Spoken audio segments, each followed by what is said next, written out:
Welcome to this week's edition of Outdoors Online, a weekly webcast produced by the North Dakota Game and Fish Department.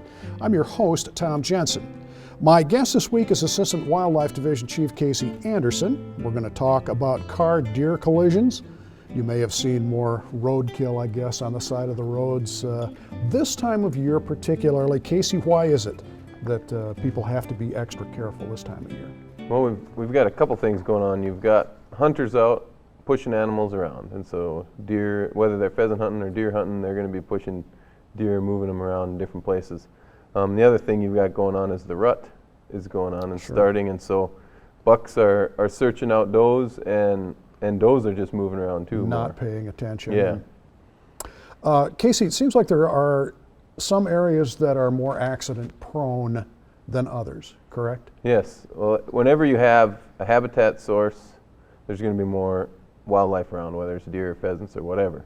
And sometimes what happens is you've got a habitat source on one side of the road and a food source on the other side of the road. And so you get this crossover where they keep going across the road in certain spots. What do you mean by habitat source? Well, like it could be a bunch of trees on one side of the road, habitat like sloughs, tall grass, things like that, where deer are finding refuge while they're hiding or bedding up for the day, and then come evening they move out of those habitat and into a food source, or just move out and start searching for whatever it might be.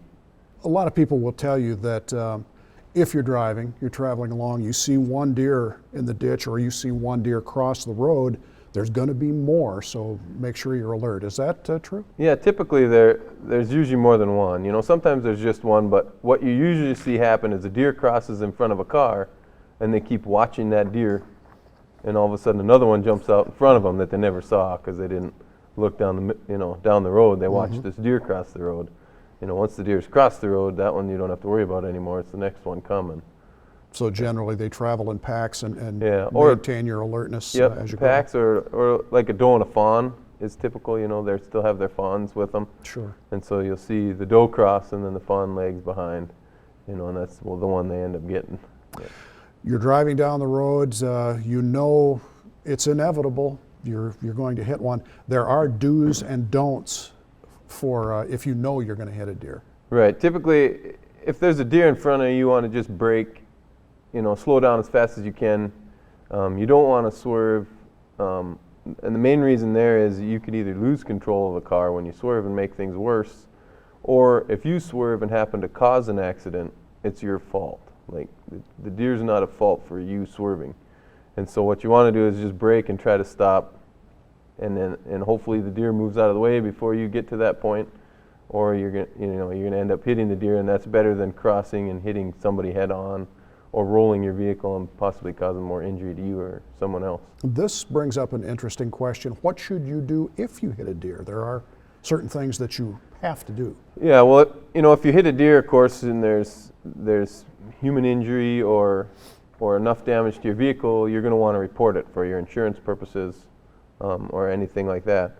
And also, if you hit a deer and you want to take the deer, you can call Game and Fish Department and get a permit to possess the deer. Do you have to have a permit? You have to have a permit to possess it, even if you hit it. So make sure you call a game warden or sheriff's deputies, someone in law enforcement. And it's a free permit. I mean, obviously you just went through the damage of hitting the deer, so if you want to take the deer home and make use of it, you can. Obviously, as we talked about, when deer are in rut or when hunters are chasing them around, you're more susceptible to car-deer accidents. But you're not out of the woods yet after deer season, right? Right. Well, there's always that thing where they're traveling from habitat to food sources, and as winter drags on, some of those get pretty defined. You know, if you travel the same route a lot, you'll start to notice where there's always deer, going to a food source, whether it's a cornfield on the other side of the road from a slough or things like that. So, you just got to watch. If it's daylight, of course, you can see those areas and make note of those areas if you're going to be traveling that route all the time. All right, it's good advice. Thanks, Casey. There is another round of Game and Fish Advisory Board meetings scheduled to begin Monday, November 23rd. There are 8 Advisory Board districts spread out across the state, and a meeting will be held in each district. Here are the dates, times, and places for each Advisory Board meeting. If you have something on your mind you want to talk to Game and Fish representatives about, attend a meeting near you and speak up.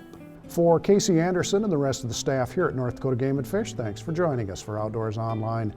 We'll see you again next week.